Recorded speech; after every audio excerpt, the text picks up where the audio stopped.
محمد حمید شاہد اردو کے معروف افسانہ نگار، ناول نگار اور نقاد محمد حمید شاہد 23 مارچ سن 1957 کو پنڈی گھیب ضلع اٹک میں پیدا ہوئے۔ پنڈی گھیب میں اسکول کی تعلیم کے بعد زرعی یونیورسٹی فیصل آباد سے ایگریکلچرل میں گریجویشن کی، ہارٹی کلچرل میں فاضل کی سند پائی۔ محمد حمید شاہد نے ایک بینکار کے طور پر 32 سال کام کیا۔ پیشہ ورانہ ذمہ داریوں کی ادائیگی میں پاکستان بھر میں شہری اور دیہی زندگی کا قریبی مشاہدہ کیا۔ بیرون ملک سیاحت سے بھی مستفید ہوئے۔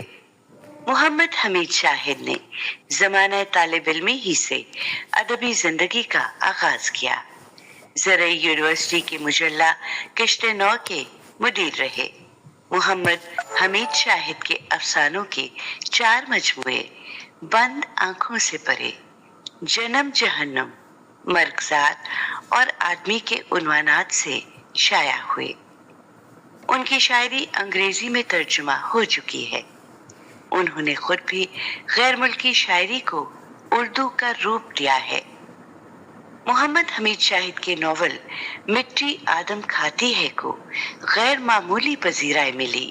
فکشن کی تنقید میں ادبی تنازعات، اردو افسانہ صورت و معنی، اردو فکشن اور نئے مباحث ان کی معروف کتابیں ہیں۔ حکومت پاکستان نے سن 2016 میں محمد حمید شاہد کی ادبی خدمات کے اعتراف میں تمغہ امتیاز عطا کیا۔